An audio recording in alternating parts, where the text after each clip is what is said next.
Good morning दोस्तों। आप सर्वનું પીવાય બીએસસીના સેમેસ્ટર 5માં ખૂબ ઉષ્માપૂર્ણ સ્વાગત કરું છું। મિત્રો, અગાઉ આપણે બે લેક્ચરમાં મોલેક્યુલર સિમેટ્રીનો સવિસ્તર અભ્યાસ કરી ગયા છીએ। હવે આજે મોલેક્યુલર સિમેટ્રી પાર્ટ 3 એટલે કે લેક્ચર 3માં આપણે જુદી જુદી સમમિતિ ક્રિયાઓને પૂર્ણ કરીશું। આ દરેક સમમિતિ તત્વ ઉપર કરવામાં આવતી સમમિતિ ક્રિયાઓ વિશે આજે આપણે સવિસ્તર અભ્યાસ કરીએ।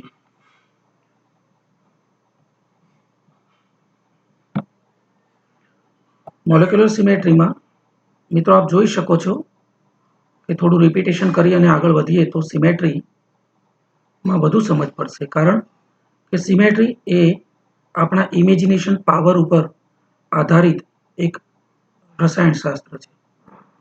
રસાયણશાસ્ત્રનો આ એક એવો વિષય છે જેમાં દરેક અણુનો આકાર અને એની સમમિતિ ક્રિયાઓનો અભ્યાસ જેટલો આપણે એ અણુનો આકાર અને સમમિતિ તત્વો ઇમેજ વધારે કરી શકીએ એટલી આપણને વધુ સમજ પડે। અગાઉના લેક્ચરમાં આપણે ડિસ્કસ કરી ગયા છીએ કે સમમિતિનો અભ્યાસ કરવા માટે આધારભૂત સમમિતિ તત્વો કે જેને આપણે આધાર તરીકે લઈએ છીએ અને એના ઉપર કરવામાં આવતી ક્રિયા કે જેને આપણે સમમિતિ ક્રિયા કહીએ છીએ, આ જુદા જુદા સમમિતિ તત્વો અને એની ઉપર કરવામાં આવતી સમમિતિ ક્રિયા અહીંયા આ સ્લાઇડમાં આપ જોઈ શકો છો। દાખલા તરીકે પહેલું સમમિતિ તત્વ છે યોગ્ય ભ્રમણઅક્ષ, જેનો સાંકેતિક સંકેત થાય છે CN, કેપિટલ C અને નાનો n, જેમાં n એ આ ભ્રમણ અક્ષનો ક્રમ દર્શાવે છે। એની ઉપર આ અક્ષ ઉપર 2π/n જેટલું ભ્રમણ એટલે કે કોઈ ચોક્કસ ખૂણે ભ્રમણ કરવામાં આવે છે, એટલે એવી ક્રિયાને ભ્રમણ ક્રિયા પણ કહેવામાં આવે છે। આવું બીજું સમમિતિ તત્વ છે સમમિતિ તલ, જેનો સંકેત છે સિગ્મા। સમતલમાં કરવામાં આવતું પરાવર્તન એટલે સમમિતિ ક્રિયા પરાવર્તનની ક્રિયા તરીકે આપણે ઓળખીએ છીએ।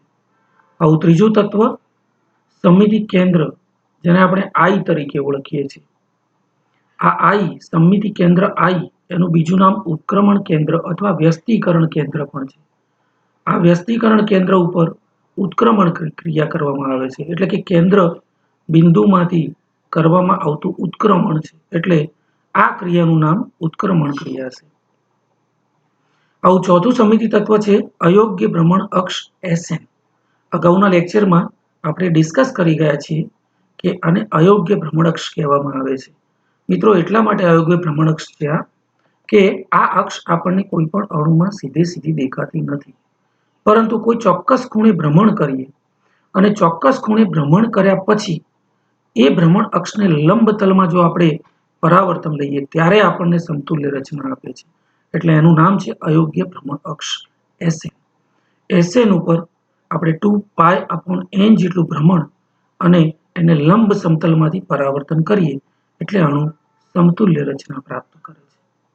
એવું આખરી તત્વ તદેવ તત્વ, જેને આઇડેન્ટિટી E તરીકે પણ ઓળખવામાં આવે છે, આ રચના આ સમમિતિ તત્વ ઉપર કરવામાં આવતી ક્રિયા છે એ 360ના ખૂણે અણુને ભ્રમણ આપવામાં આવે છે, અથવા અણુ ઉપર કશું જ નહીં કરવું તે આ બંને ક્રિયાઓના અંતે પરિણામ સરખું મળે છે, એટલે અણુની મૂળ રચના આપણને પ્રાપ્ત થાય છે, અભિન્ન રચના પ્રાપ્ત થાય છે।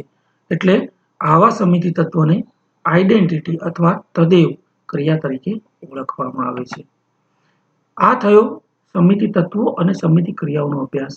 મિત્રો, આપણે યોગ્ય ભ્રમણ અક્ષ વિશે પણ અગાઉની લેક્ચર્સમાં ડિસ્કસ કરી ગયા છીએ, પણ ફરીવાર થોડીવાર આપણે પુનરાવર્તન કરી લઈએ તો યોગ્ય ભ્રમણ અક્ષ, જેને આપણે પ્રોપર રોટેશન અક્ષ, જેને ગુજરાતીમાં યોગ્ય ભ્રમણ અક્ષ તરીકે ઓળખીએ છીએ, જેનો સંકેત છે CN, જ્યાં n એ ભ્રમણનો ક્રમ છે, કેટલા ભ્રમણ આપ્યા તે બતાવે છે, એટલે કે 360/θ।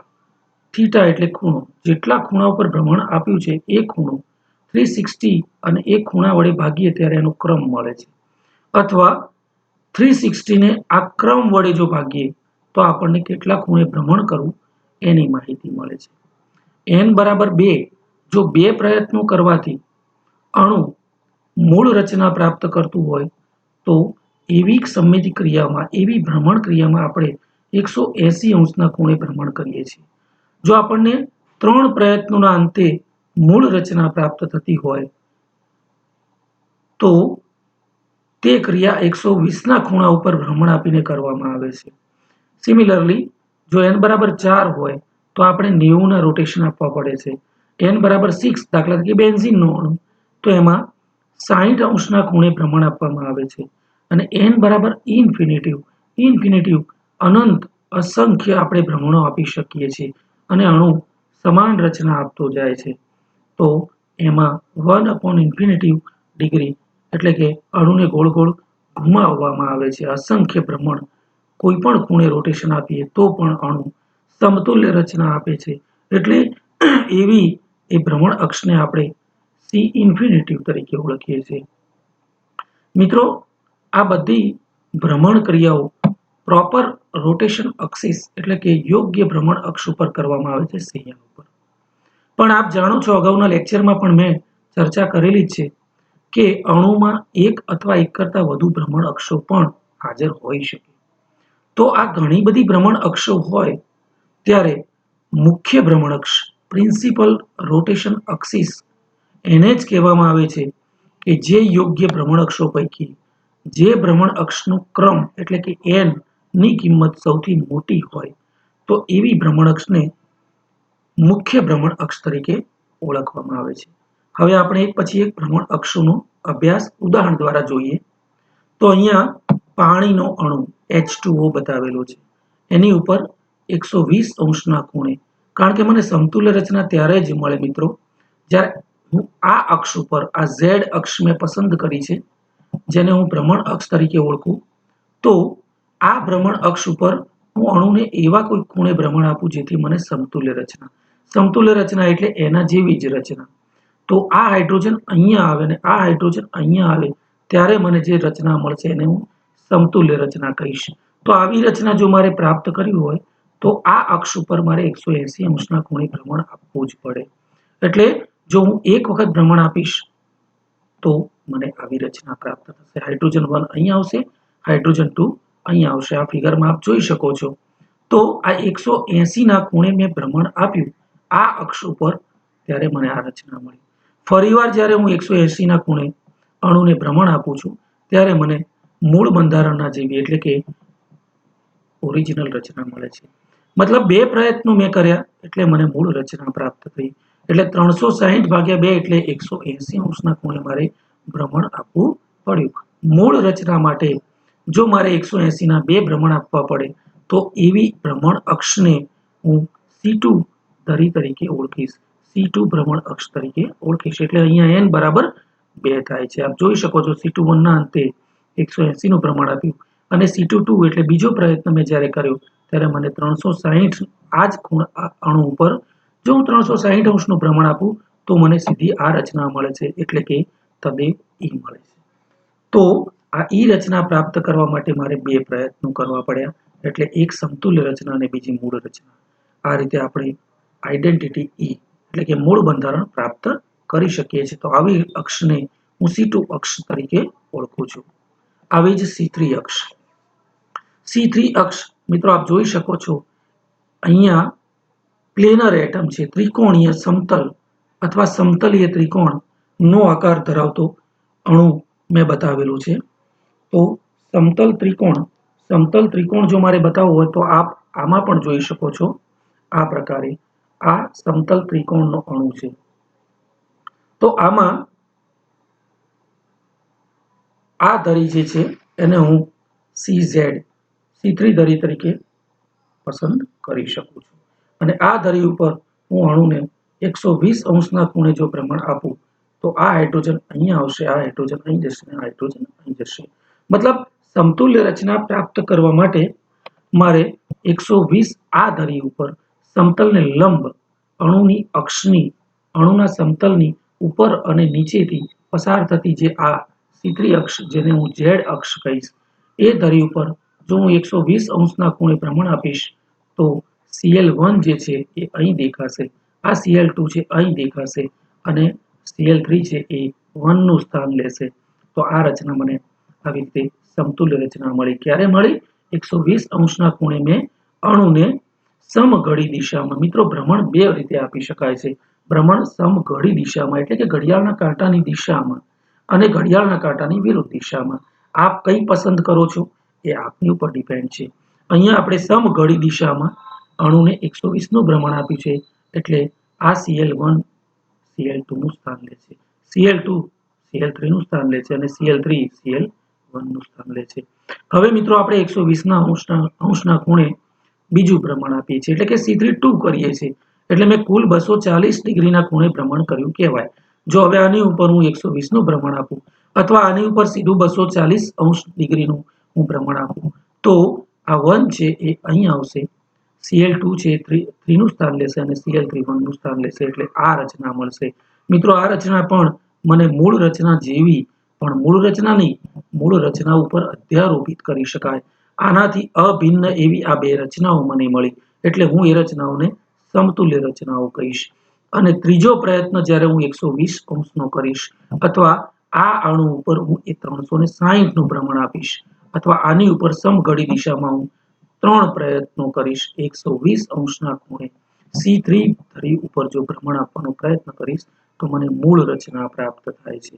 એટલે કે મૂળ રચના પ્રાપ્ત કરવા મારે 3 પ્રયત્નો કરવા પડ્યા એટલે કે 360/3 એટલે કે 120 અંશના ખૂણે મેં 3 ભ્રમણ આપ્યા એટલે મને C33 બરાબર E એટલે આઈડેન્ટિટી મૂળ રચના મને પ્રાપ્ત થઈ. એટલે આવી ધરીને 3 પ્રયત્નોના અંતે આ ધરી ઉપર મેં ભ્રમણ કર્યા એટલે આવી ધરીને આવી અક્ષને હું C3 ભ્રમણ અક્ષ કહીશ. મિત્રો આ ઉપરાંત અહીંયા સ્લાઇડમાં મેં બતાવેલું નથી પણ હું આગળ ચર્ચા કરું તો હવે આપ જોઈ શકો છો આ અણુ સમતલીય છે.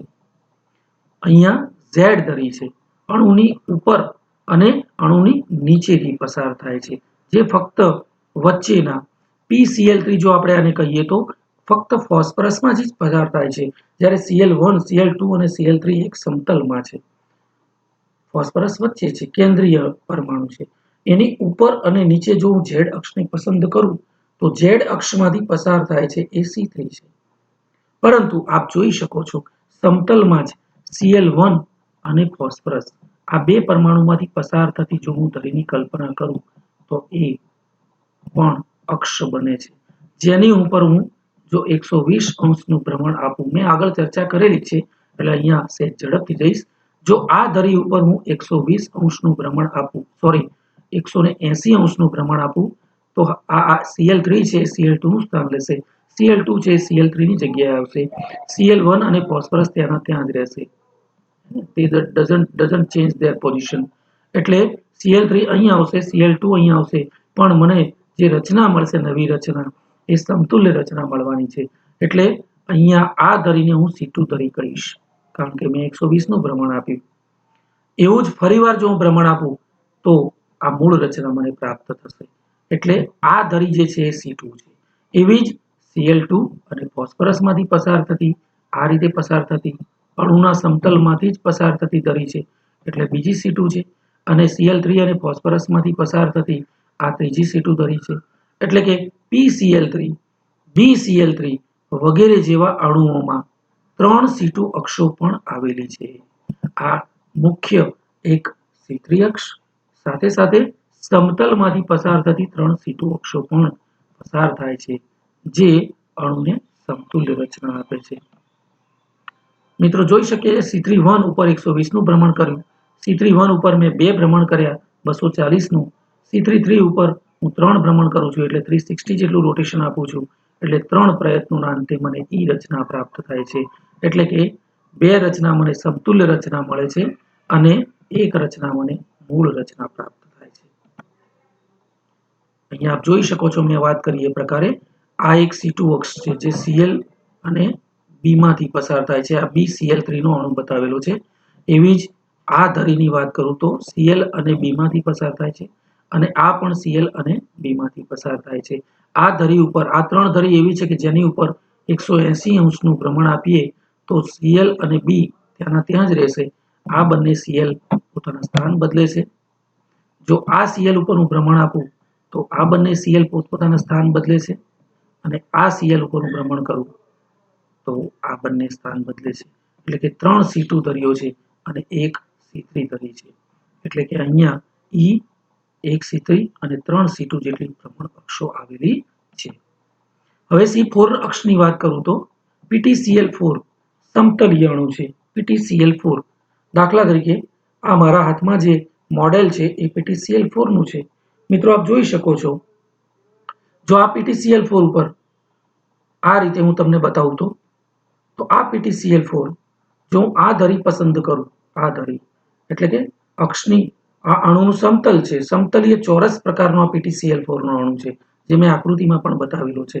તો આ સમતલ છે, આ સમતલની ઉપર અને સમતલની નીચે થી પસાર થતી જો હું એક C3 ધરી લઉં તો આ C4 ધરી.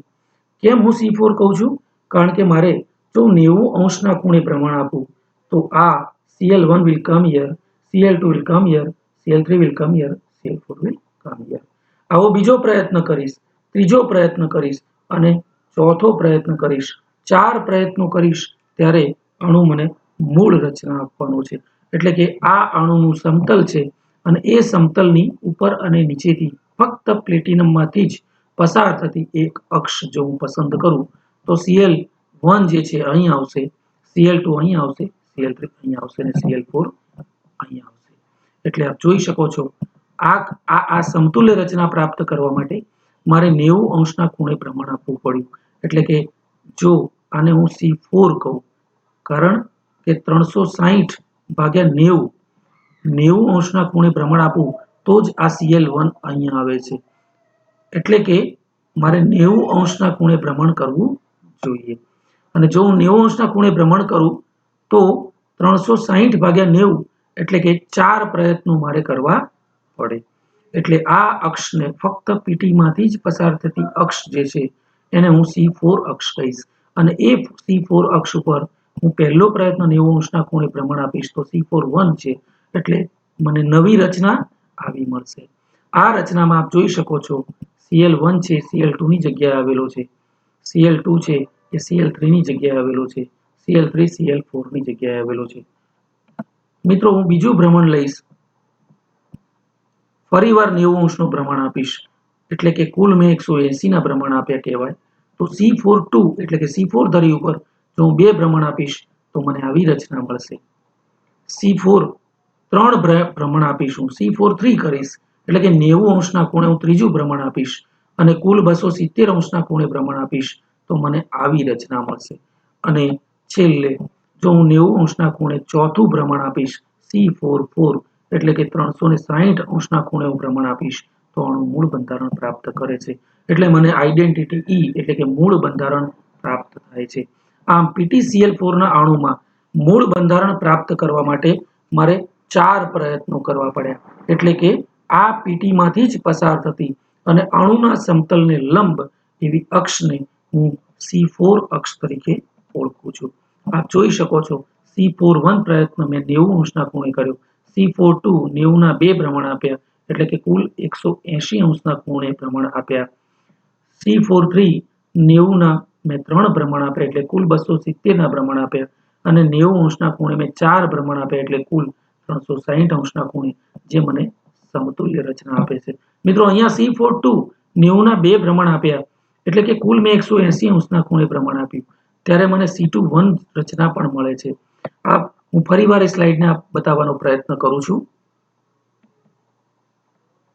C4 2 આપ જોઈ શકો છો C4 2 તો અહીંયા Cl1 જે પહેલા અહીંયા હતો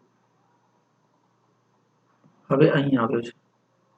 આપ જોઈ શકો છો 90 ના મેં 2 ભ્રમણ કર્યા, Cl1 અને Cl3 બંને એકબીજાનું સ્થાન બદલે છે અને Cl2 અને Cl4 એકબીજાનું સ્થાન બદલે છે.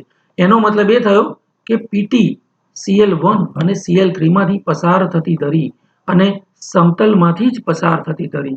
આપ જોઈ શકો છો, આની વાત કરું છું.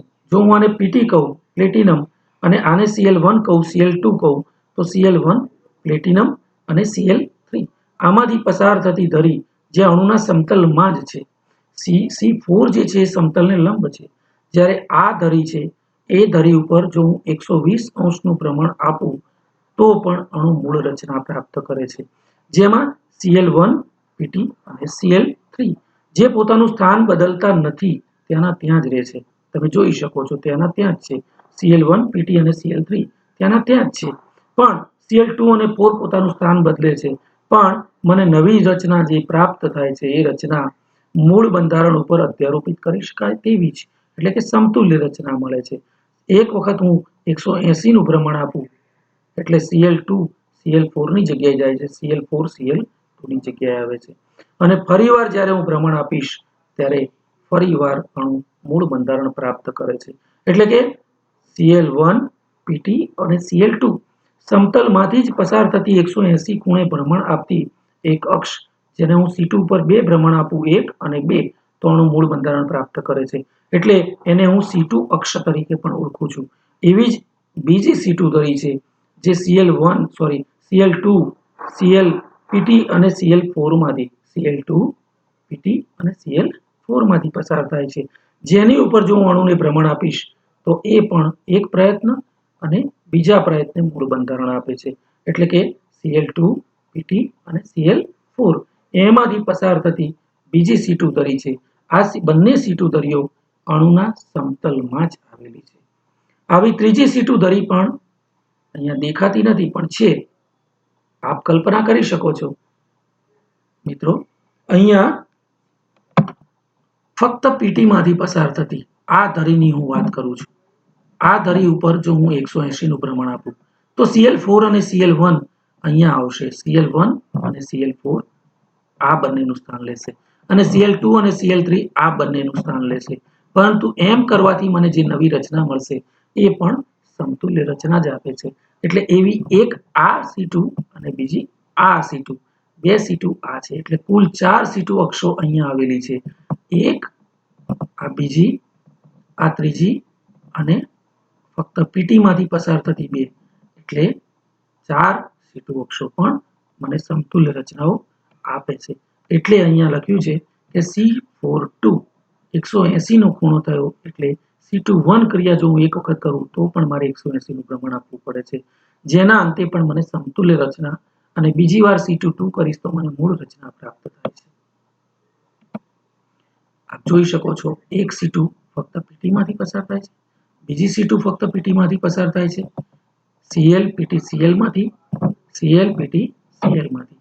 આમ Cl Pt Cl માંથી પસાર થતી બે C2 ધરીઓ અને ફક્ત Pt માંથી પસાર થતી બે C2 ધરીઓ, એમ કુલ 4 C2 ધરી અને એક મુખ્ય યોગ્ય ભ્રમણ અક્ષમાંથી મુખ્ય ભ્રમણ અક્ષ C4 છે, એટલે કે એક C4 અને 4 C2 ધરીઓ છે. આ 4 અને એક 5 યોગ્ય ભ્રમણ અક્ષો છે, જેમાં સૌથી વધુ ક્રમ C4 ધરીનો છે, એટલે એ મુખ્ય ભ્રમણ અક્ષ બને છે અને આ ગૌણ ભ્રમણ અક્ષો બને છે. હવે મિત્રો C5 ની વાત કરું. આ સાયક્લોપેન્ટાડાયનિલ એનાયનનો અણુ છે, વચ્ચે પરમાણુ નથી, જ્યારે અહીંયા અહીંયા H1 H2 H3 H4 H5 આ પ્રકારે છે. પરમાણુ અહીંયા છે, અહીંયા છે, અહીંયા છે અને 5 છે. કેન્દ્રમાં કોઈ પરમાણુ નથી. બેન્ઝીનના જેવો આ સમતલીય મારી પાસે હોય તો આપ જોઈ શકો છો આ સાયક્લોપેન્ટાડાયનિલ છે. મિત્રો આપ જોઈ શકો છો કેન્દ્રમાં કોઈ પરમાણુ નથી, પરંતુ જો હું કેન્દ્રમાં એક એવી કાલ્પનિક ધરી પસંદ કરું કે જેની ઉપર હું 72 અંશના ખૂણે ભ્રમણ આપું તો આ અહીં આવશે, આ પરમાણુ અહીં આવશે, આ પરમાણુ અહીં આવશે અને આ પરમાણુ અહીં આવશે. C1 will come here, C2 will come here, C3 will come here, C4, C5. આપ જોઈ શકો છો જો મારે આ કાર્બનને અહીંયા લાવવો હોય તો મારે 72 અંશનું ભ્રમણ આપવું પડે, અથવા બીજા શબ્દોમાં કહું તો અહીંથી એક ભ્રમણ, બીજું ભ્રમણ આ ધરી ઉપર, ત્રીજું ભ્રમણ, ચોથું ભ્રમણ અને પાંચમું ભ્રમણ, મતલબ 5 ભ્રમણો આ ધરી ઉપર હું કોઈ ચોક્કસ ખૂણે કરું તો મને મૂળ રચના પ્રાપ્ત થાય છે. એટલે કે 360 ભાગ્યા 5 એટલે કે જો 72 અંશના ખૂણે કરું તો મને સમતુલ્ય રચના 1, સમતુલ્ય રચના 2, સમતુલ્ય રચના 3, સમતુલ્ય રચના 4 અને મૂળ રચના 5. પાંચમા પ્રયત્ને મૂળ રચના મળશે. એટલે કે આ અક્ષને જો આ સમતલીય અણુમાં અણુની અક્ષને લંબતલમાં અણુના સમતલને લંબતલમાં જો હું ભ્રમણ આપીશ તો મને 5 પ્રયત્નો કરવાને અંતે મૂળ રચના પ્રાપ્ત થાય છે. એટલે આ અક્ષને હું C5 અક્ષ તરીકે ઓળખીશ અને C5 અક્ષ ઉપર પહેલો પ્રયત્ન જ્યારે હું કરીશ ત્યારે C5 કરીશ એટલે કે C1 will come here, C2 will come here. આપ જોઈ શકો છો પહેલા પ્રયત્ન. બીજો પ્રયત્ન જ્યારે હું કરું છું ત્યારે મને આ રચના મળશે. ત્રીજો પ્રયત્ન જ્યારે હું કરું છું ત્યારે મને આ રચના મળશે. 288 જેટલું એટલે કે 72 અંશના ખૂણે હું ચોથું ભ્રમણ આપીશ ત્યારે મને આ રચના મળશે અને 360 જેટલું એટલે કે 72 ડિગ્રીએ હું પાંચમું ભ્રમણ કરીશ C55 જેટલું અને એટલે મને ઇક્વિવેલેન્ટ ટુ E એટલે કે આઇડેન્ટિટી E એટલે કે મૂળ બંધારણ રચના પ્રાપ્ત થાય છે. આમ આ અક્ષ કાલ્પનિક પરમાણુના કેન્દ્રમાંથી હું એવી પસંદ કરું કે જે ધરી ઉપર હું 72 અંશના 5 ભ્રમણો આપું ત્યારે મને મૂળ રચના પ્રાપ્ત થાય છે. એટલે 360 ભાગ્યા 5 એટલે મારે 72 અંશના ખૂણે ભ્રમણ આપવું પડે અથવા 360 ભાગ્યા 72 એટલે મારે 5 પ્રયત્નો કરવા પડે. તો આમ આ અણુમાં C5 અક્ષ પણ આપણે જોઈ શકીએ છીએ. મિત્રો અહીંયા C5 ઉપરાંત બીજી કોઈ અક્ષો આપ અનુમાન કરી શકો છો? ઇમેજ, કારણ કે મેં અગાઉના લેક્ચરમાં કહ્યું એમ symmetry is a subject to image. જો તમારો ઇમેજિનેશન પાવર સારો હશે, if you can image powerfully, તો સિમેટ્રી એકદમ સહેલો અને બહુ ઇન્ટરેસ્ટિંગ વિષય છે. આપ ઇમેજ કરી શકો છો કે આ C5 મુખ્ય ભ્રમણ અક્ષ બને છે. હવે પ્રશ્ન એ છે કે શું આવી જ સમતુલ્ય રચના આ ધરી ઉપર હું કરું છું ત્યારે મને સમતુલ્ય રચના અને પાંચમા પ્રયત્ને મૂળ બંધારણ પ્રાપ્ત થાય છે. પરંતુ આ C5 ઉપરાંત કોઈ ધરી છે? તો હા છે. જો હું આ C1 આ કેન્દ્રમાંથી પસાર થતી એક આવી ધરીની કલ્પના કરું છું, સમતલમાંથી જ પસાર થતી ધરીની કલ્પના, તો અણુ 180 ના ખૂણે આમ આવે છે. ત્યારે મને બિલકુલ અથવા આમ બતાવું તો આમ આપ જોઈ શકો છો આ પરમાણુ કેન્દ્ર અને અહીંયા વચ્ચેથી આ બંધની વચ્ચેથી પસાર થતી એક ધરી જો હું પસંદ કરું તો મને 180 ના ભ્રમણ કર્યા પછી આવું બંધારણ પ્રાપ્ત થાય છે. આ બંધારણ મૂળ બંધારણ ઉપર અધ્યારોપિત કરી શકાય તેવું જ મને પ્રાપ્ત થાય છે. એટલે કે આ અક્ષને હું C2 અક્ષ તરીકે ઓળખી શકું છું. જોઈ શકો છો આપ. તો આવી એક C2, આને હું જો C2 કહું તો આ રીતે મને બીજી સમતુલ્ય રચના આપે છે. એમ 5 પરમાણુમાંથી અને સામેના બંધમાંથી પસાર થતી એક C2 અક્ષ પણ છે કે જેની ઉપર આપણે 180 અંશના ખૂણે ભ્રમણ કરીએ તો પણ મને સમતુલ્ય રચનાઓ અને છેલ્લે મૂળ રચના પ્રાપ્ત થાય છે. એટલે 5 C2 અક્ષો પણ છે મુખ્ય ભ્રમણ અક્ષની સાથે. મિત્રો આપ આ સ્લાઇડમાં જોઈ શકો છો બેન્ઝીનનો અણુ. બેન્ઝીનનો અણુ આ પ્રકારે હોય છે, સમતલીય. એક જ સમતલમાં 6 કાર્બન એક ચક્ર બનાવે છે, ષટકોણીય ચક્ર. અને એના કેન્દ્રની વાત કરું તો કેન્દ્રમાંથી એક અક્ષ પસાર થાય છે જ્યાં કોઈ પરમાણુ નથી, પણ પરમાણુનું કેન્દ્ર એક કાલ્પનિક કેન્દ્ર જેમાંથી જો હું અણુના સમતલને લંબ એક અક્ષ પસંદ કરું તો એ અક્ષ ઉપર હું જુદા જુદા 6 ભ્રમણ આપું છું. એટલે આપ જોઈ શકો છો સ્લાઇડમાં આ બેન્ઝીનના અણુ પર કેન્દ્રમાંથી પસાર થતી એક ભ્રમણ અક્ષ જેની ઉપર હું 60 અંશનું ભ્રમણ આપું, અથવા તો આ કાર્બન 1 ને મારે અહીંયા ઇમેજ કરવો છે, હું કેટલા અંશના ખૂણે ભ્રમણ આપું તો આ કાર્બન 1 અહીંયા આવે તો જ મને સમતુલ્ય રચના પ્રાપ્ત થશે. અધરવાઇઝ સમિતિ ક્રિયાનો કોઈ અર્થ નથી.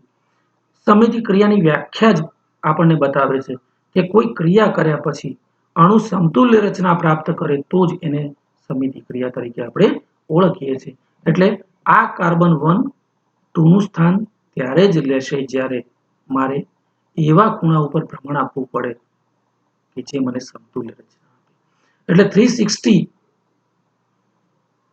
ભાગ્યા પ્રયત્નોની સંખ્યા અથવા 360 ભાગ્યા આ કાર્બનને મારે અહીંયા લાવવા માટે 60 નું ભ્રમણ આપવું પડે તો 360 ભાગ્યા 60 એટલે કે 6 પ્રયત્નો 6 પ્રયત્નો કરીશ ત્યારે અણુ મને મૂળ રચના આપશે અથવા 360 ભાગ્યા 6 એટલે કે 60 ડિગ્રીનું હું જો ભ્રમણ આપીશ તો આ કાર્બન અહીંયા આવશે, આ કાર્બન અહીંયા આવશે. આપ જોઈ શકો છો મેં 60 અંશનું ભ્રમણ આપ્યું C61 એટલે આ રચના મળી. જો હું એ જ અક્ષ ઉપર બીજું 60 નું ભ્રમણ આપીશ એટલે કુલ 120 જેટલા ભ્રમણ આપીશ ત્યારે મને આ રચના પ્રાપ્ત થશે. જો આ અક્ષ ઉપર હું ત્રીજું ભ્રમણ આપીશ ત્યારે મને આ રચના પ્રાપ્ત થશે. એમ કરતા કરતા જ્યારે અણુ ઉપર હું 360 અંશનું ભ્રમણ આપીશ ત્યારે મને મૂળ બંધારણ પ્રાપ્ત થશે. 1 2 3 4 5 અને છઠ્ઠા પ્રયત્ને મને મૂળ રચના પ્રાપ્ત થશે. તો આ મૂળ રચના પ્રાપ્ત કરવા માટે 6 પ્રયત્નો મારે કરવા પડ્યા એટલે 360/6 એટલે કે 60 અંશનું મેં પ્રમાણ આપ્યું કહેવાય. એટલે કે આ કેન્દ્રમાંથી અણુના સમતલને લંબ દિશામાં હું 60 અંશના 6 પ્રયત્નો કરીશ ત્યારે મને મૂળ બંધારણ પ્રાપ્ત થાય છે. એટલે AVCN ને C6 તરીકે ઓળખવામાં આવે છે અને એ C6 ઉપર પહેલો પ્રયત્ન, બીજો પ્રયત્ન, ત્રીજો પ્રયત્ન, ચોથો પ્રયત્ન, પાંચમો પ્રયત્ન અને છઠ્ઠા પ્રયત્ને મને મૂળ બંધારણ પ્રાપ્ત થાય છે.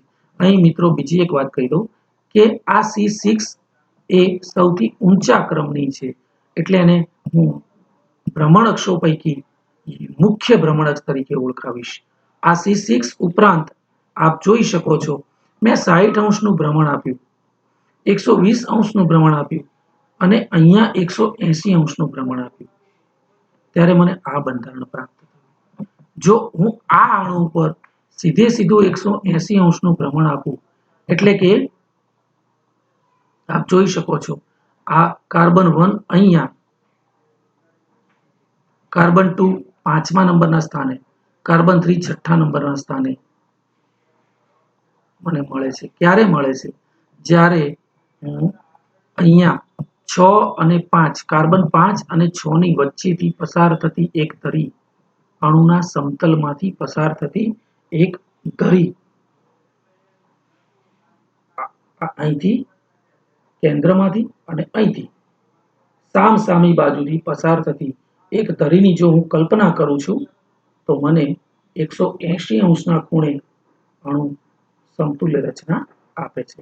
બીજી આવી એક રચના મને ત્યારે મળે છે જ્યારે જો હું આ કાર્બનમાંથી અને આ કાર્બનમાંથી એક ધરી પસંદ કરું અને એ રીતે પણ જો હું અણુને 180 અંશનું ભ્રમણ આપું તો પણ મને સમતુલ્ય રચના પ્રાપ્ત થાય છે. આપ જોઈ શકો છો.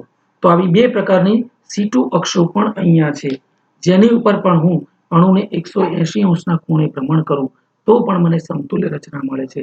એટલે કે સામસામી બાજુના બંધોમાંથી પસાર થતી એક C2 એટલે કે એક આ બંધમાંથી પસાર થતી અને આ બંધમાંથી પસાર થતી એવી 3 C2 અક્ષો અને સામસામેના કાર્બન પરમાણુમાંથી પસાર થતી એટલે કે આ 1, આ 2 અને 2 અને 5 માંથી એટલે કે આ 3 એટલે કે કુલ 6 C2 અક્ષો ઉપર જો હું 180 અંશના ખૂણે ભ્રમણ આપું તો પણ મને સમતુલ્ય રચનાઓ પ્રાપ્ત થાય છે.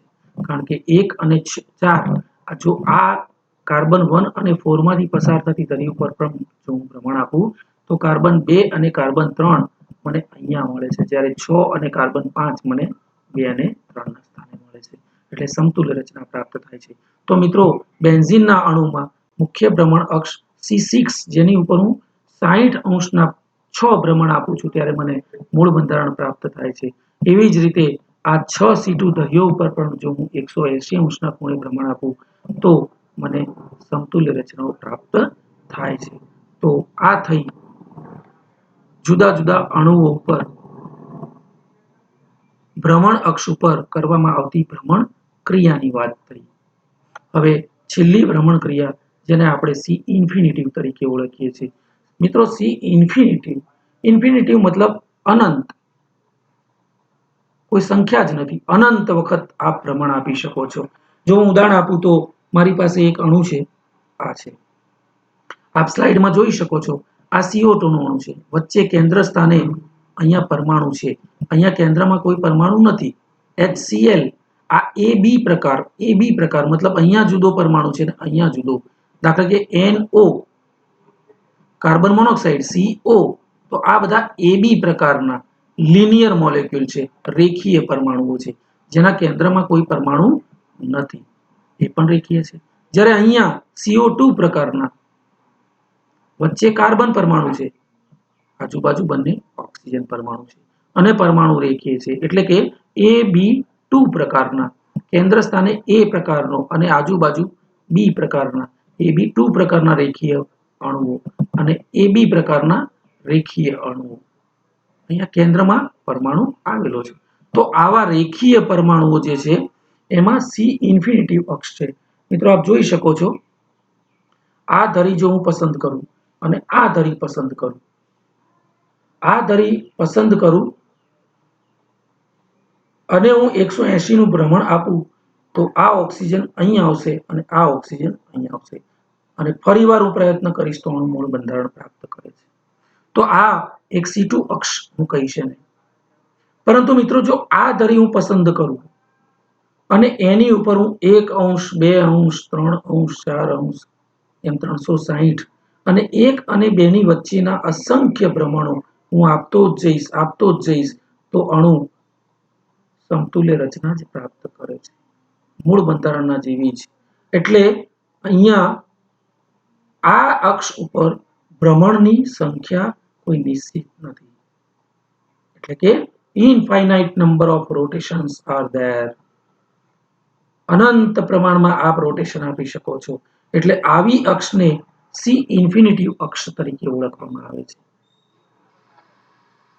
અને અહીંયા મિત્રો આપ જોઈ શકો છો, મેં આ C2 ધરીની વાત કરી, જો હું આને C2 ધરી કહું તો અહીંયા પણ હું 1 અંશના 2 અંશના 3 અંશના અનંત ભ્રમણો આપીશ તો પણ મને અણુ સમતુલ્ય રચનાઓ આપે છે। એટલે કે મુખ્ય આ પણ C2 છે, આ પણ C ઇન્ફિનિટિવ છે અને આ પણ C ઇન્ફિનિટિવ રચના આપે છે। આપ જોઈ શકો છો, C ઇન્ફિનિટિવ રચનાઓ જ મળી જાય છે, મને એની જ રચના મળે છે। એટલે હવે આ પણ C ઇન્ફિનિટિવ, આ પણ C ઇન્ફિનિટિવ, તો ઘણી બધી C ઇન્ફિનિટિવ અક્ષો છે, સોરી આ C ઇન્ફિનિટિવ રચના છે, જ્યારે આ 180 નું ભ્રમણ હું આપું છું એટલે મને સમતુલ્ય રચના પ્રાપ્ત થાય છે। અને એવી સમતુલ્ય રચનાઓ 180 ઉપર હું અનંત ભ્રમણો આપી શકું છું। એટલે અહીંયા C ઇન્ફિનિટિવ અક્ષ અને C2, આ C2 ધરી છે એટલે હું ઘણા બધા ભ્રમણો આપી શકું છું। એક C2, અહીંથી બીજી C2, ત્રીજી C2, ચોથી C2, પાંચમી C2, ઘણા બધા C2 ધરી ઉપર હું અનંત ભ્રમણો આપી શકું છું। આપ જોઈ શકો છો, એક, બીજી C2, ત્રીજી C2, ચોથી C2, પાંચમી C2 એમ અનંત C2 ધરીઓ છે કે જેની ઉપર હું અણુને 120 ના ખૂણે ભ્રમણ આપું તો પણ મને સમતુલ્ય રચના મળે છે, જ્યારે આ અનંત અક્ષ છે। એટલે એક C ઇન્ફિનિટિવ છે જ્યારે અનંત C2 અક્ષો છે। કુદરતની એક રચના જુઓ કે એક C ઇન્ફિનિટિવ છે, અનંત રચના છે, અનંત ભ્રમણ આપી શકાય છે આ અક્ષ ઉપર, જ્યારે અહીંયા C2 અક્ષો 1, 2, 3, 4, 5, 6 અનંત C2 અક્ષો છે, જેની ઉપર હું ભ્રમણ આપું તો અણુ મૂળ બંધારણના જેવી રચના પ્રાપ્ત કરે છે। એટલે અહીંયા આપ જોઈ શકો છો સ્લાઇડમાં તદેવ C ઇન્ફિનિટિવ અને ઇન્ફિનિટિવ નંબર ઓફ C2 અક્ષો અહીંયા આવેલી છે, આપ જોઈ શકો છો સ્લાઇડમાં બતાવેલી છે। એથી આને C ઇન્ફિનિટિવ અક્ષ તરીકે આપણે ઓળખીએ છીએ।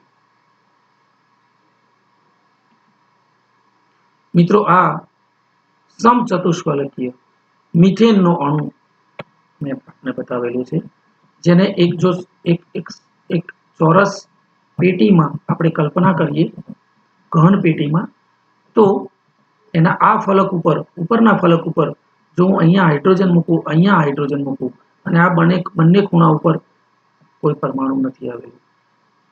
પેટીની મધ્યમાં, કેન્દ્રમાં જો હું કાર્બનની કલ્પના કરું અને આ ખૂણાની નીચેના સમતલમાં અહીંયા હાઇડ્રોજન એટમ અને અહીંયા હાઇડ્રોજનનું એટમ પસંદ કરું, તો આવી રચના જે મળી છે એ રચનાને હું સમચતુષ્ફલકીય રચના તરીકે ઓળખાવું છું. અને આપણે જોઈ શકીએ છીએ આની અંદર, દાખલા તરીકે હું મોડેલ દ્વારા બતાવવાનો પ્રયત્ન કરું તો આ મિથેનનો અણુ છે. પ્રત્યેક અહીંયા વચ્ચે કાર્બન છે, હાઇડ્રોજન 1 2 3 અને 4, તો આવા 4 હાઇડ્રોજન અને 1 કાર્બન સમચતુષ્ફલકીય રચના આપે છે. મિત્રો, કાર્બન, હાઇડ્રોજન 1 2 આ એક સમતલ જુદું છે જે આ બંનેની મધ્યમાંથી પસાર થાય છે. જ્યારે આ સમતલની વાત કરું તો હાઇડ્રોજન 3 4 અને કાર્બનમાંથી પસાર થતું આ સમતલ S3CH4 અને એક સમતલ H1CH2. તો આ પ્રકારે સમતલીય સમચતુષ્ફલકીય CH4 મિથેનના અણુની રચના થયેલી છે. એમાં આપ જોઈ શકો છો, મેં સ્લાઇડમાં બતાવેલું છે એ પ્રકારે પ્રત્યેક હાઇડ્રોજનને હું અક્ષ કહું તો H1 અને કાર્બનમાંથી પસાર થતી એક અક્ષ, જેને હું 3 પ્રયત્નો કરું તો અણુ સમતુલ્ય રચના પ્રાપ્ત કરે છે. એવી રીતે હું H2 ની વાત કરું તો H2 અને કાર્બનમાંથી પસાર થતી એક ધરી જો છે, જે મને સમતુલ્ય રચના આપે છે 120ના ખૂણે ભ્રમણ કરવાથી.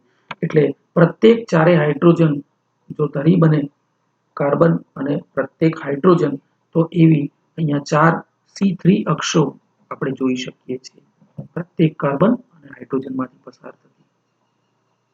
બરાબર. હવે 2 હાઇડ્રોજન ની વચ્ચેથી અને કાર્બન પરમાણુમાંથી પસાર થતી, એટલે કે આ અક્ષની વાત છે. હવે હું ઉપરથી આને જોઈશ તો મારે 90ના પ્રમાણ આપું તો અણુ સમતુલ્ય રચના પ્રાપ્ત કરતો જાય છે.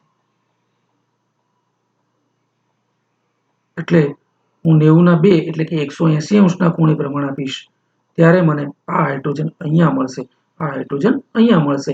એટલે 2 હાઇડ્રોજનની વચ્ચે અને કાર્બન પરમાણુમાંથી પસાર થતી એક અક્ષ જો હું પસંદ કરું, જેની ઉપર 180° ખૂણે ભ્રમણ આપું, તો આ હાઇડ્રોજન 1 અહીંયા આવશે, આ હાઇડ્રોજન 1 અહીં જશે, આ હાઇડ્રોજન અહીંયા આવશે, આ હાઇડ્રોજન. તો આવી 3 C2 અક્ષો છે. અહીંયા આપ જોઈ શકો છો, એક x અક્ષ ઉપર, y અક્ષ ઉપર અને z અક્ષ ઉપર આવી 3 C2 અક્ષો દેખાય છે. એટલે કે 4 C3 અક્ષો અને 3 C2 અક્ષો અહીંયા જોઈ શકીએ છીએ. મિત્રો, અહીંયા C4 અક્ષ SF6 નો અણુ બતાવેલો છે. આ સમઘન પેટીમાં જેમ સમચતુષ્ફલકીય એવો જ આ વિશિષ્ટ આકાર અષ્ટફલકીય સમઘન પેટીમાં દરેક બાજુના કેન્દ્રમાં એક પરમાણુ આવેલો છે. 6 બાજુઓ હોય, એ 6 બાજુઓના કેન્દ્ર ઉપર એક પરમાણુ અને પેટીના મધ્યમાં એક પરમાણુ છે. એટલે સલ્ફરનો એટમ આ છે અને આ 4 ફ્લોરિનના એટમ, 6 ફ્લોરિનના એટમ છે. એટલે આ પ્રકારે SF6 નો અણુ છે, જેમાં C4 C3 3 C4 અને 4 C3 અક્ષો બતાવેલી છે. હું બતાવવાનો પ્રયત્ન કરું તો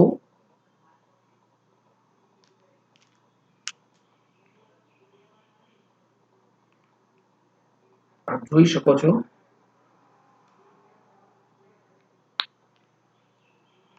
આ SF6 વચ્ચે sulphur, fluorine fluorine fluorine fluorine 1 2 3 અને 4 આ 4 ફ્લોરિન પરમાણુઓ એક જ સમતલમાં છે, અણુના મધ્યમાંથી, અને સલ્ફરમાંથી પસાર થતું એક સમતલ છે, જે સમતલમાં આ 4 અને સલ્ફર 5 પરમાણુ આવેલા છે. જ્યારે આ ફ્લોરિન અને આ ફ્લોરિન એ સમતલની ઉપર અને નીચે આવેલો છે. આપ જોઈ શકો છો હું 4 પ્રયત્નો કરું તો આ ફ્લોરિન અહીં આવશે, F2 અહીં આવશે, F3 અહીં આવશે અને F4 અહીં આવશે. મતલબ 90 ના હું 4 ભ્રમણ આપું તો મને આનું મૂળ બંધારણ આપે છે. એટલે 3 સમતુલ્ય રચના અને 1 મૂળ રચના. એટલે 4 ભ્રમણ 360 ભાગ્યા 4 એટલે 90. 90 ના 4 ભ્રમણ આપતો જઈશ એમ અણુ સમતુલ્ય રચના અને છેલ્લે મૂળ રચના પ્રાપ્ત કરે છે. આપ જોઈ શકો છો. સિમિલરલી જો હું અણુને આ રીતે કલ્પના કરીશ તો 1, 2 અને 3 ફ્લોરિન ઉપર છે જ્યારે 3 ફ્લોરિન નીચે છે. આપ જોઈ શકો છો. તો આ 3 ફ્લોરિનની મધ્યમાંથી જો હું એક અક્ષ પસંદ કરીશ અને 120 અંશના ખૂણે ભ્રમણ આપીશ તો આ અહીં આવશે, આ અહીં આવશે અને આ અહીં જશે. એટલે મને સમતુલ્ય રચના મળશે. તો આવા 3 ભ્રમણો આપવાથી અણુ મૂળ બંધારણ પ્રાપ્ત કરે છે. એટલે આ અક્ષને હું C3 તરીકે પસંદ કરું છું અને આવી 1, 2, 3, 4 C3 અક્ષો અહીંયા છે. 4 C3 અક્ષો છે. 1, 2, 3 અને 4. આ 4 C3 અક્ષો અને C4 અક્ષોની વાત કરું તો આવી C4 અક્ષો આ 1 90 ના ખૂણે ભ્રમણ આપું છું, 2, 3 અને 4. આ 1, આ 2, આ 3 અને આ 4. 4 C4 અને 4 C3 અક્ષો આવેલી છે. મિત્રો હવે યામ પ્રણાલી નક્કી કરવી. કઈ અક્ષને નામ આપવું, કેવી રીતે નામ આપવું? તો મિત્રો કોઈ પણ અણુમાં જે મુખ્ય ભ્રમણ અક્ષ છે એને આપણે Z અક્ષ તરીકે પસંદ કરીએ છીએ. જો અણુમાં એક જ ભ્રમણ અક્ષ હોય તો મુખ્ય ભ્રમણ અક્ષ Z અક્ષ તરીકે લેવામાં આવે છે. દાખલા તરીકે H2O ના અણુની વાત હું કરું તો H2O ના અણુમાં આ H2O નો અણુ છે. H2O ના અણુમાં ફક્ત એક જ ભ્રમણ અક્ષ છે. આ એક જ ભ્રમણ અક્ષ છે. 180 ના ભ્રમણે આપું, ખૂણે ભ્રમણ કરીએ તો આ અણુ આવું બંધારણ પ્રાપ્ત કરે. ફરીવાર 120 નું ભ્રમણ આપું તો આ. એટલે આ ધરી જે છે એને હું Z ધરી તરીકે પસંદ કરું છું. અને આવી એક માત્ર ધરી છે જે અણુને સમતુલ્ય રચના આપે છે. આ ઉપરાંત બીજી કોઈ યોગ્ય ભ્રમણ અક્ષ H2O ના અણુમાં નથી. એટલે H2O ના અણુને આ ભ્રમણ અક્ષને હું Z તરીકે એટલે કે C2Z તરીકે ઓળખું છું. એટલે જો અણુમાં એક જ ભ્રમણ અક્ષ હોય તો મુખ્ય ભ્રમણ અક્ષ તરીકે Z અક્ષ આપણે પસંદ કરીએ છીએ. જો અણુમાં એક કરતા વધારે ભ્રમણ અક્ષો હોય તો એમાંથી સૌથી ઊંચા ક્રમની જે ભ્રમણ અક્ષ છે એને હું Z અક્ષ તરીકે પસંદ કરું છું. દાખલા તરીકે BCl3, PCl3 ત્રિકોણીય સમતલ જેવા અણુમાં એક C3 અક્ષ છે, સમતલને લંબ, અને 3 C2 અક્ષો છે. આ રહીએ તો આ બધી જ ભ્રમણ અક્ષો પૈકી સૌથી ઊંચા ક્રમવાળી ભ્રમણ અક્ષ n બરાબર 3 છે C3, તો એને હું Z અક્ષ તરીકે પસંદ કરીશ અને બાકીની બેને હું Y અને X તરીકે પસંદ કરીશ. જો અણુમાં એક કરતા વધુ ઊંચા ક્રમવાળી અક્ષો હોય તો તેમાંથી વધુ પરમાણુમાંથી પસાર થતી અક્ષને હું મુખ્ય ભ્રમણ અક્ષ Z તરીકે પસંદ કરું છું. દાખલા તરીકે આ અણુ આપેલો છે ethylene ડાયક્લોરાઇડનો CH2 double bond CH2 અથવા CHCl CHCl double bond CHCl. તો આવા અણુઓમાં એક ભ્રમણ અક્ષ C2 આ પણ છે, બીજી C2 આ પણ છે. તો આ બંને જ્યારે એક સરખી અક્ષો છે અથવા ઊંચા ક્રમવાળી ઘણી બધી ભ્રમણ અક્ષો હોય ત્યારે એ બંને પૈકી મુખ્ય ભ્રમણ અક્ષ આપણે એને જ કહીએ છીએ જે વધુ ઊંચા ક્રમની હોય. અહીંયા બંને ભ્રમણ અક્ષો C2 પ્રકારની છે. તો મુખ્ય ભ્રમણ અક્ષ કોને કહેવી? તો આ C2 અક્ષ જે છે એ 2 કાર્બન પરમાણુમાંથી પસાર થાય છે, જ્યારે આ C2 અક્ષ એક પણ પરમાણુમાંથી પસાર થતી નથી. અણુના કેન્દ્રમાં કોઈ પરમાણુ જ નથી. તો આ ભ્રમણ અક્ષને આપણે યોગ્ય અને મુખ્ય ભ્રમણ અક્ષ કહીશું અને માટે જ આ ભ્રમણ અક્ષને હું C2 એટલે કે અહીંયા Z અક્ષ પસંદ કરીશ. હવે X અક્ષ જો અણુ સમતલીય હોય અને Z અક્ષ સમતલમાં હોય તો સમતલને લંબરૂપ અક્ષને Z અક્ષ કહીશું. દાખલા તરીકે H2O એક જ અક્ષ છે એટલે એને C2 Z કહીશું આપણે. તો પછી આ Z અક્ષને લંબ જે છે એને હું Y કહીશ અને બીજી લંબ છે એને X અક્ષ તરીકે પસંદ કરીએ છીએ. જો અણુ સમતલીય હોય અને Z અક્ષ સમતલને લંબ હોય, દાખલા કે PCl3 BCl3 સમતલીય ત્રિકોણ પ્રકારના, તો સમતલમાં અને વધુમાં વધુ પરમાણુમાંથી પસાર થતી અક્ષને X અક્ષ ગણવી. આપ જોઈ શકો છો PTCl4 અહીંયા PTCl4 સમતલીય છે, સમતલીય ચોરસ છે એટલે આ મુખ્ય ભ્રમણઅક્ષ છે C4, જેને હું Z અક્ષ તરીકે પસંદ કરીશ કારણ કે મુખ્ય ભ્રમણઅક્ષ છે. તો સમતલને લંબ અને સૌથી ઊંચા ક્રમની C4 છે એટલે હું C4Z તરીકે લઈશ. હવે બાકીની જે C2 અક્ષો છે એને હું X અને Y તરીકે પસંદ કરીશ. જો અણુ સમતલીય હોય અને વધુમાં વધુ પરમાણુ ધરાવતું સમતલ પસંદ કરીએ તો સમતલને ધ્યાનમાં લઈને ઉપરના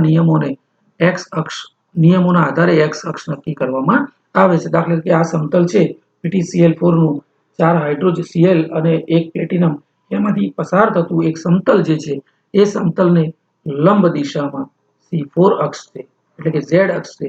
તો Z અક્ષને લંબ અને સમતલમાં આ X અને Y પસંદ કરવામાં આવે છે કારણ કે વધુમાં વધુ પરમાણુમાંથી પસાર થાય છે X અક્ષ. અહીંયા કોઈ પરમાણુ નથી, ફક્ત PT જ છે એટલે આને હું X અક્ષ કહી શકતો નથી. આને જ હું X અક્ષ કહીશ અને આને Y અક્ષ કહીશ. આપ જોઈ શકો છો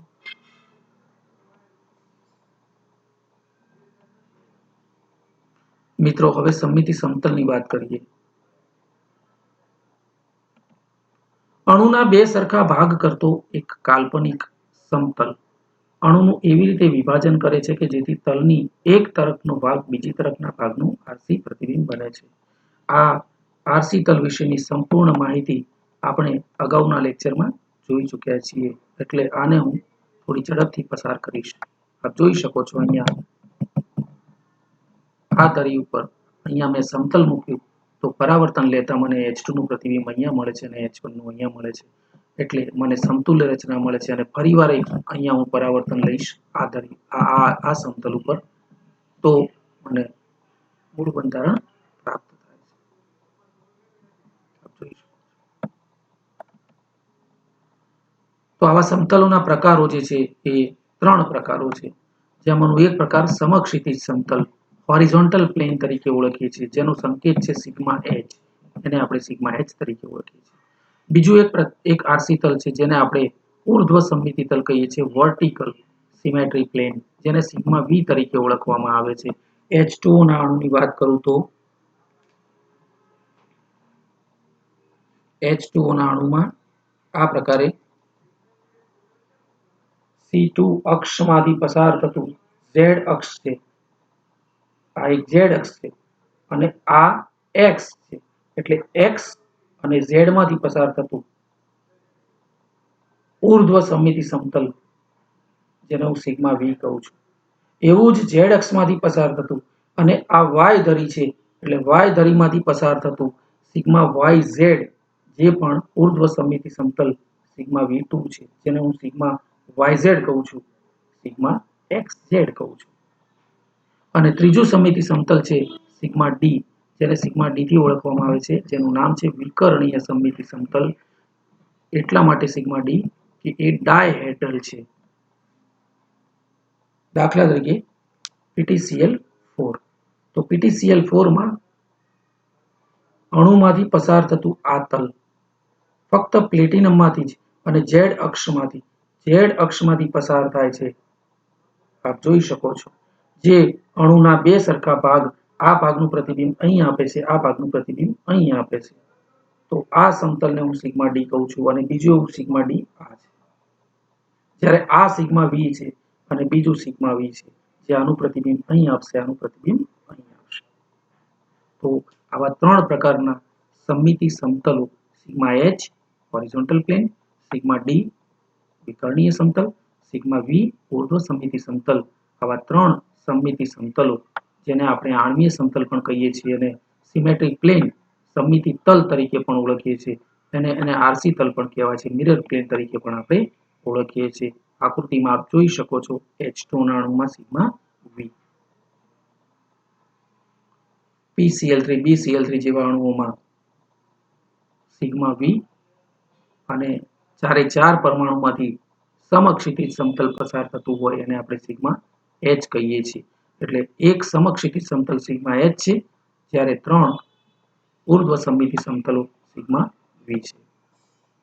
PTCl4 માં હમણાં જ મેં વાત કરી એ પ્રકારે સિગ્મા D અને પાંચે પરમાણુમાંથી સમક્ષિતિજ પસાર થતું સમતલ જેને હું સિગ્મા H કહું છું અને 2 Cl પરમાણુની વચ્ચેથી પસાર થતું ડાયહેડ્રલ એટલે કે સિગ્મા D વિકર્ણીય સમતલ એટલે કે 2 સિગ્મા D, 2 સિગ્મા V અને 1 સિગ્મા H આપ જોઈ શકો છો.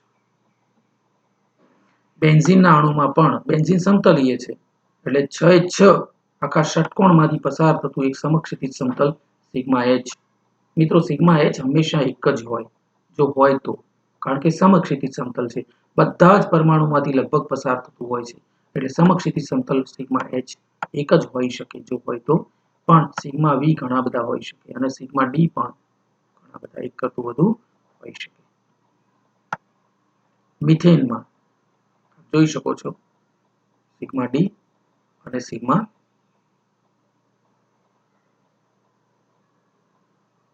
6 સિગ્મા D આવેલા છે.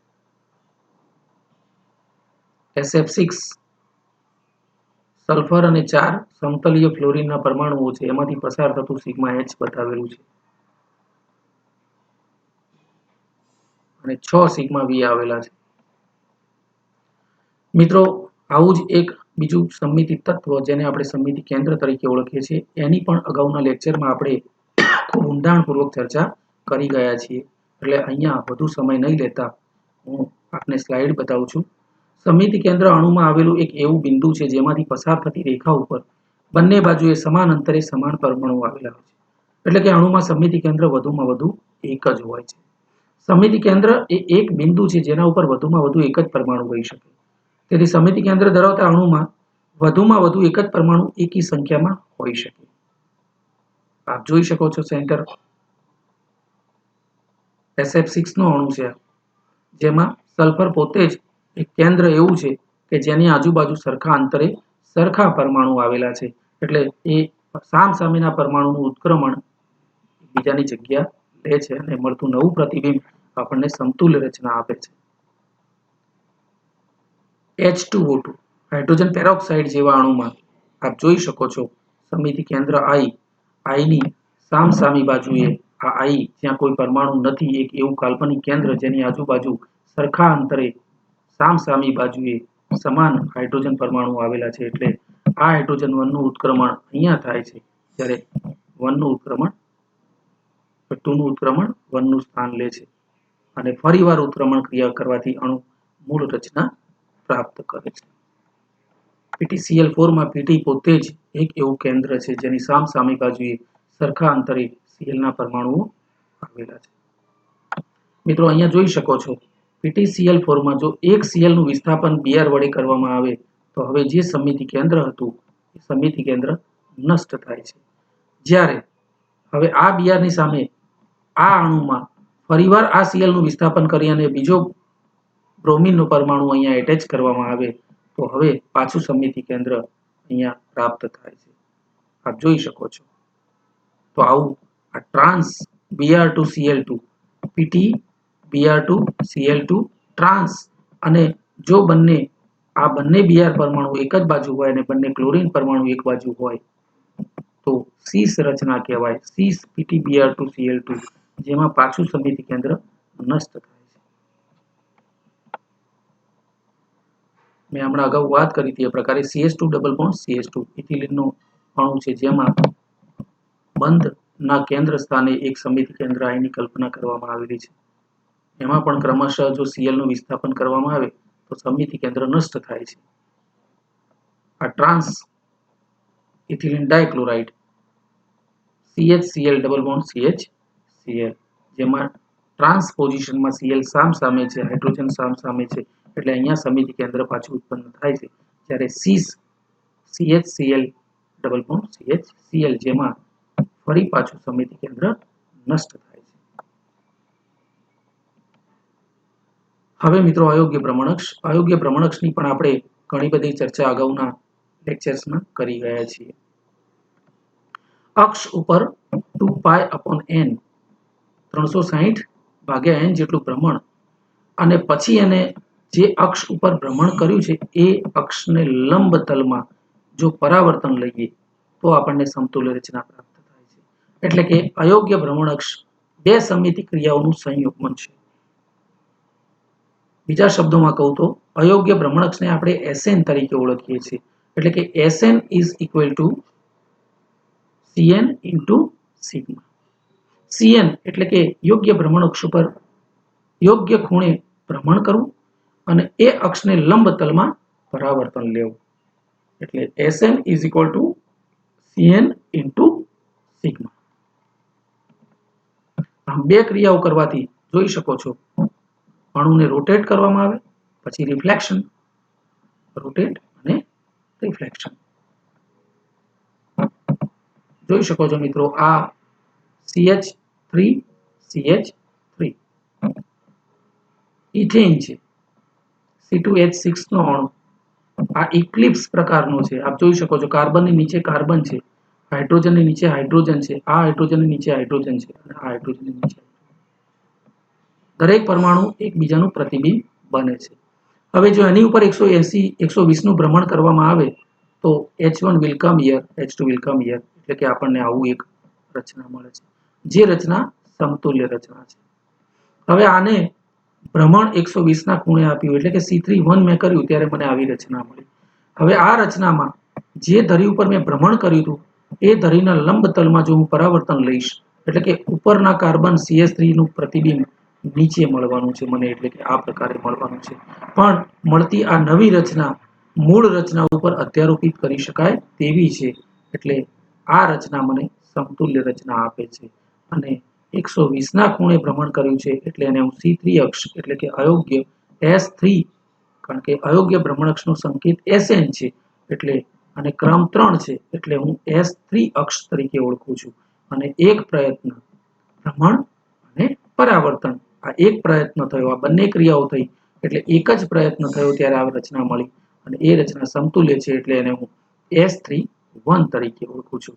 ફરીવાર હું S3 કરું છું એટલે ફરીવાર હું રોટેશન આપીશ, H4 અહીંયા આવશે અને એનું પ્રતિબિંબ મને અહીંયા 2 ની જગ્યાએ મળશે એટલે કે આ રચના મને મળશે S3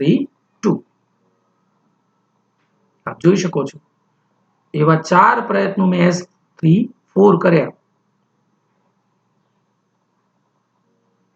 આ S3 કરું છું ત્યારે આપ જોઈ શકો છો કે જો આ રચના ઉપર હું સીધી C3 ક્રિયા કરું તો મને આ રચના મળે છે. એટલે અહીંયા બતાવવામાં આવ્યું છે કે S3 વખત કરવામાં આવે ત્યારે જે પરિણામ મળે છે એ જ પરિણામ મને C3 ક્રિયા આની ઉપર હું C3 ક્રિયા એક વખત કરું તો મને પણ આ રચના મળે છે. એટલે S3 is equivalent to C3 આપ જોઈ શકો છો એમ S3 અને S3 જ્યારે હું કરીશ ત્યારે મને મૂળ બંધારણ પ્રાપ્ત થાય છે.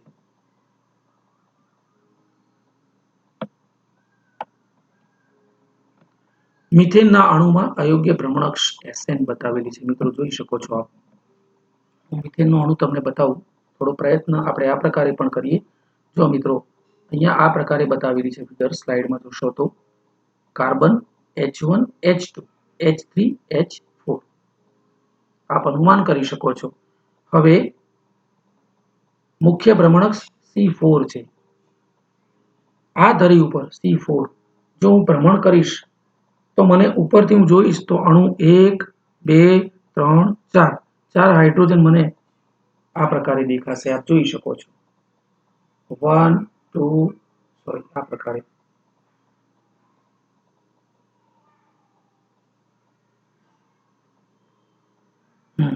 આ પ્રકારે જુઓ તો હવે તમને દેખાશે. હવે તમે જો આ ધરી ઉપર 90 નું ભ્રમણ આપશો તો આ અહીં આવશે, આ હાઇડ્રોજન 1 અહીં આવશે જ્યાં કોઈ પરમાણુ નથી બરાબર, 90 નું ભ્રમણ આપીશું એટલે અણુ આ પરિસ્થિતિ પ્રાપ્ત કરશે. અને હવે હું લંબતલમાં પરાવર્તન આપીશ. જે અક્ષ ઉપર મેં ભ્રમણ આપ્યું છે આ અક્ષ ઉપર એને લંબતલમાં પરાવર્તન આપીશ. આપ જોઈ શકો છો. એટલે હવે હું બતાવવાનો પ્રયત્ન કરું તો હું જો C4 ધરી ઉપર 90 નું ભ્રમણ આપું તો આ હાઇડ્રોજન અહીંયા આવશે, અહીંયા આ રીતે, જ્યાં કોઈ હાઇડ્રોજન નથી. અને પછી હું લંબતલમાં પરાવર્તન લઈશ એટલે આનું પ્રતિબિંબ મને આની જગ્યાએ મળશે. એટલે અણુ મૂળ બંધારણના જેવી જ રચના પ્રાપ્ત કરશે. દાખલા તરીકે હું બતાવવાનો પ્રયત્ન કરું તો 90 નું ભ્રમણ હું આપીશ એટલે આ અહીં આવશે અને આ અહીં જશે. એટલે આ પ્રકારે રચના મળશે જે સમતુલ્ય નથી. પણ હવે જો હું આનું લંબતલમાં પરાવર્તન લઈશ તો મને આ બંને અહીંયા દેખાશે, આ અહીં દેખાશે, આ અહીં દેખાશે. એટલે ફરીવાર મને આવી જ રચના મળી જશે. એટલે કે મેં ભ્રમણ કર્યું અને પછી લંબતલમાં પરાવર્તન લીધું એટલે મને આવી રચના મળી ગઈ, જે રચના મૂળ બંધારણને સમતુલ્ય છે.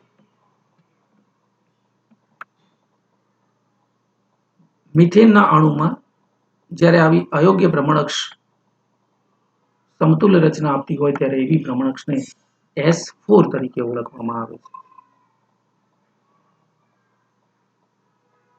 અહીંયા મિત્રો મેં ઇથેનનો સ્ટેગર્ડ મોલેક્યુલ બતાવ્યો છે. આપ જોઈ શકો છો, અગાઉ જોયો તો આગળની સ્લાઇડમાં એ ઇક્લિપ્સ હતો જેમાં પ્રત્યેક હાઇડ્રોજનની નીચે હાઇડ્રોજન પ્રતિબિંબ બનતો હતો. હવે આ અણુમાં તમે જોઈ શકો છો કે આ હાઇડ્રોજનનું પ્રતિબિંબ જ્યાં પડે છે ત્યાં આગળ કોઈ હાઇડ્રોજન નથી. આનું પ્રતિબિંબ જ્યાં પડે છે ત્યાં કોઈ હાઇડ્રોજન નથી. એનો મતલબ એવો થાય મારી પાસે રચના નથી. હું ફરીવાર ક્યારેક બતાવવાનો પ્રયત્ન કરીશ, પણ અહીંયા આપ જોઈ શકો છો ઉપરના CH3 બે હાઇડ્રોજન પરમાણુની વચ્ચેના ભાગમાં નીચે હાઇડ્રોજનનો પરમાણુ છે. એટલે કે 60 અંશનું જો હું ભ્રમણ કરીશ તો મને આવી રચના મળશે.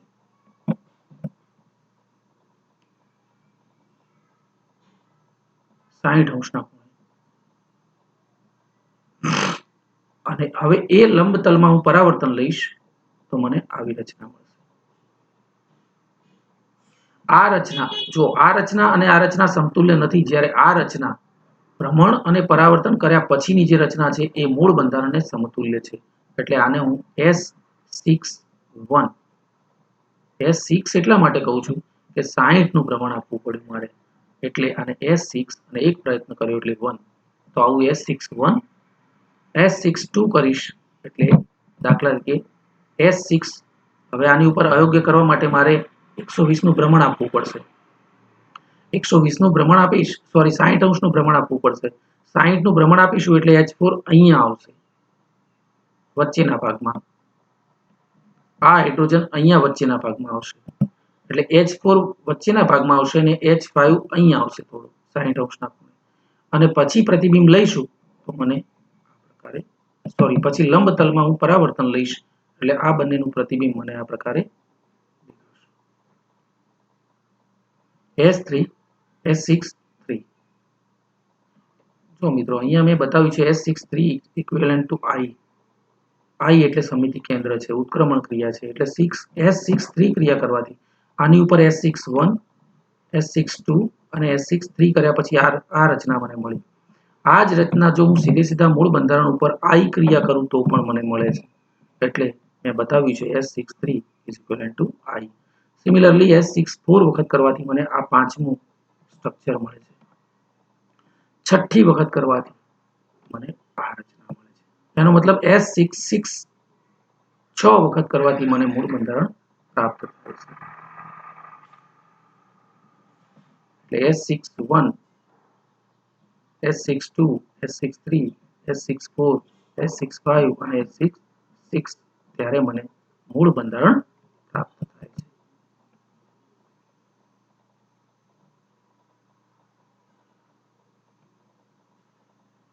મિત્રો અહીંયા અયોગ્ય ભ્રમણકક્ષની ક્રિયાવિધિને આપણે SNK તરીકે ઓળખીએ છીએ. કે એટલે જેટલા પ્રયત્નો કર્યા તે n છે એ અક્ષનો ક્રમ બતાવે છે. અયોગ્ય ભ્રમણક એસએનમાં જો n એકી સંખ્યામાં હોય, જો આ s ધરીનો ક્રમ જે છે, દાખલા તરીકે S1 S3 S5 એ બધી એકી સંખ્યામાં પૂર્ણાંક ધરાવતી હોય n ની સંખ્યા, તો એવી ક્રિયાઓમાં Sn 2n n કરતા ડબલ પ્રયત્નો કર્યા આપણે 2n જેટલા પ્રયત્નો કરીશું ત્યારે આપણને સમતુલ્ય રચના અથવા મૂળ બંધારણ પ્રાપ્ત થશે. અને જો બેકી સંખ્યાની Sn હોય S2 S4 S6 આ બધામાં Sn n જેટલા પ્રયત્નો કરીશું ત્યારે આપણને મૂળ બંધારણ પ્રાપ્ત થાય છે. મિત્રો, હવે આપણે તમામ સમમિતિ તત્વો, 5 સમમિતિ તત્વો અને એ દરેક સમમિતિ તત્વો ઉપર કરવામાં આવતી સમમિતિ ક્રિયાનો સવિસ્તર અભ્યાસ કર્યો. હવે જુદા જુદા અણુઓમાં આગળનો અભ્યાસ આપણે નેક્સ્ટ લેક્ચરમાં કરીશું. Thank you.